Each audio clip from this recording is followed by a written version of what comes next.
नमः संस्कृताय। स्वागत है आप सभी का एक बार फिर से एक नए सेशन में।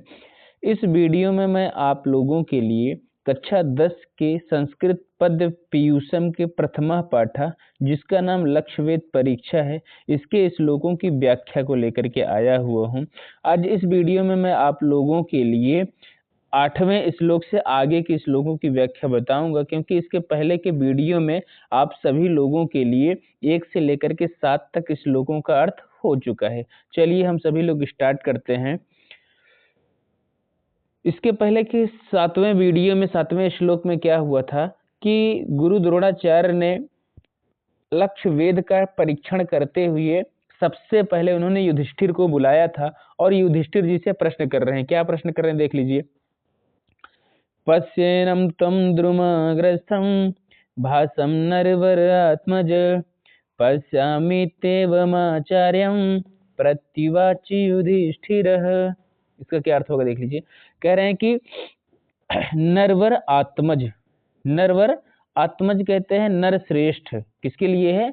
युधिष्ठिर के लिए है। युधिष्ठिर के लिए है। कह रहे हैं कि नरवर आत्मज, हे नर श्रेष्ठ, तुम द्रुमाग्रस्थम, द्रुम कहते हैं वृक्ष, वृक्ष पर रखे हुए एनम, पश्यधन एनम है ना, तो एनम भासम, इस भास को पश्य देखो।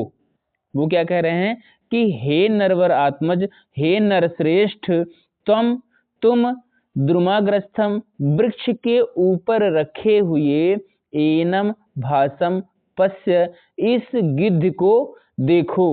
युधिष्ठिरः, युधिष्ठिर ने पश्यामि, पश्यामि इति, ऐसा आचार्यम प्रति उवाच, आचार्य से उत्तर दिया। पहली लाइन में देख लीजिए।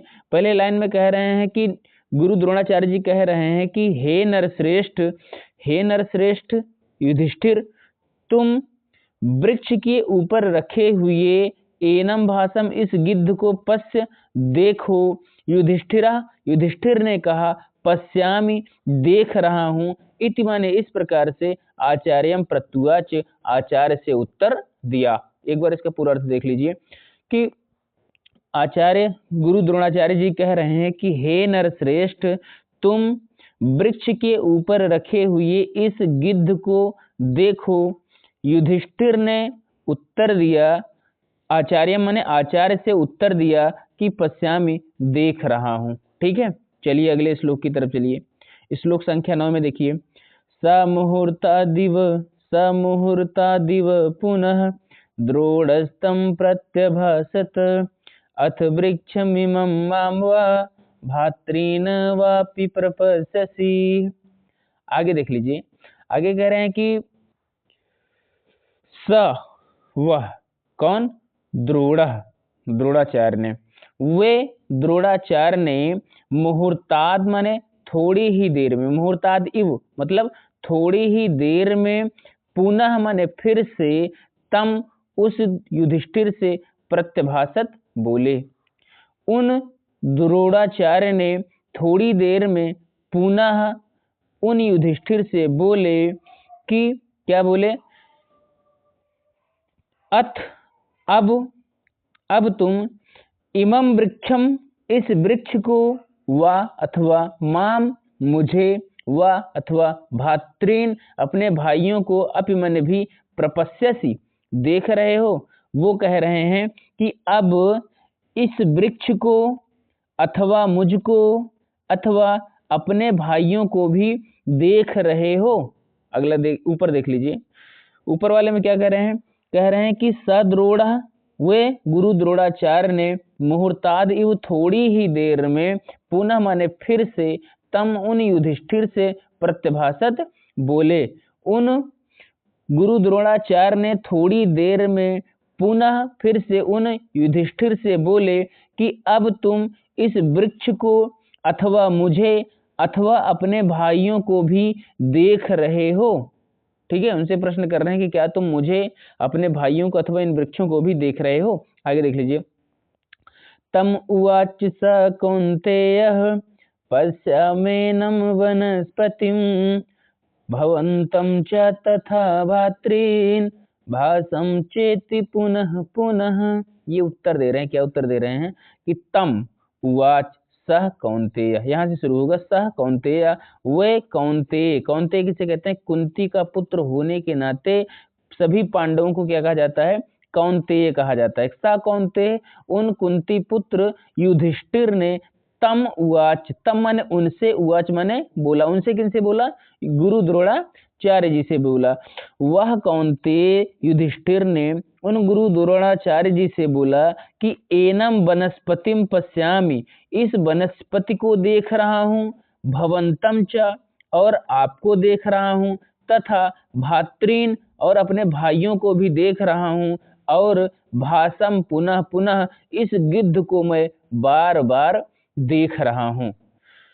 स कौन्तेय, उन कुंती पुत्र युधिष्ठिर ने तम उवाच, उन गुरु द्रोणाचार्य जी से कहा कि एनम वनस्पतिम, इस वनस्पति को, भवंतम आपको, तथा भातृन और अपने भाइयों को, और भासम च, और इस गिद्ध को पुनः पुनः बार बार, पश्यामि माने देख रहा हूँ। ठीक है, वो कह रहे हैं कि उन युधिष्ठिर ने गुरु द्रोणाचार्य जी से कहा कि मैं इस वनस्पति को, आपको, अपने भाइयों को और गिद्ध को बार बार देख रहा हूँ। इसका मतलब यह है कि उनका निशाना सही नहीं है। कभी वृक्ष को देख रहे हैं, कभी गिद्ध को देख रहे हैं, कभी अपने भाइयों को देख रहे हैं, और कभी युधिष्ठिर को देख रहे हैं, तो कभी गुरु द्रोणाचार्य को देख रहे हैं। ठीक है, आगे देख लीजिए। आगे कह रहे हैं तम उवाच अपसर्पेति द्रोण प्रीतमना इव नैतच्छक्यं त्वया वेधुं लक्ष्मीत्येव कुत्सयन्। कह रहे हैं कि अब युधिष्ठिर जी से गुरु द्रोणाचार्य जी कह रहे हैं कि त्वया माने तुमसे, एतत् माने यह, लक्ष्यम माने लक्ष्य, वेद्युम न शक्यम नहीं वेधा जा सकता। कह रहे हैं कि तुमसे यह लक्ष्य वेधा नहीं जा सकता, इति एव, इस प्रकार से, कुत्सयन निंदा करते हुए। ठीक है, उन्होंने क्या किया कि तुमसे यह लक्ष्य वेधा नहीं जा सकता, इस प्रकार से निंदा करते हुए, अप्रीत मना इव, दुखी हुए मन के समान, सद्रोड़ा, उन गुरु द्रोणाचार्य ने, अपसर्पेति हट जाओ, तम उवाच, ऐसा उनसे बोला। उनसे क्या बोला कि हट जाओ, यह लक्ष्य प्राप्त करना, वेद पाना तुम्हारे बस की बात नहीं है। ठीक है, इसका फिर से देख लीजिए। गुरु द्रोणाचार्य ने तम उवाच, उनसे कहा कि तुमसे यह लक्ष्य वेधा नहीं जा सकता है, इस प्रकार से निंदा करते हुए, दुखी हुए के समान, गुरु द्रोणाचार्य ने उनसे कहा कि अपसर्पेति माने हट जाइए यहां से। ठीक है, आगे देख लीजिए। उत्सयन हो गया था ना। आगे श्लोक संख्या 12 देख लीजिए। श्लोक संख्या 12 में क्या है? तत्तो दुर्योधनादिस्तान् धार्तराष्ट्रान् महायशः तेनैव क्रमयोगेन जिज्ञासुः पर्यपृच्छत। तथा माने उसके पश्चात, तथा माने क्या होता है? उसके पश्चात दुर्योधी आदि तान धात राष्ट्रान महायशः, महान यश वाले, बहुत विशाल महान है जिसका यश, ऐसे महान यश वाले धार्त राष्ट्रान दुर्योधन आदि तान, धृतराष्ट्र के पुत्र दुर्योधन आदि से, तेन एव क्रमयोगिन, उसी क्रम से, अर्थात जिस क्रम से जो बड़ा था सबसे पहले उसे, उसके बाद छोटे को, फिर उसके बाद छोटे को, इसी क्रम से जिज्ञासु, जिज्ञासा करते हुए, परिपृच्छत, प्रश्न पूछा, सेम प्रश्न सबसे पूछा। ठीक है, उसके बाद महान यश वाले धृतराष्ट्र के पुत्रों दुर्योधन आदि से उसी क्रम में ही जिज्ञासा करते हुए प्रश्न पूछा। ठीक है, आगे देख लीजिए। अन्याश्च शिष्यान् भीमादीन् राज्ञश्चैवान्य देशजान् तथा च सर्वे तत्सर्वं पश्याम इति कुत्सिताः। क्या कह रहे हैं इसमें?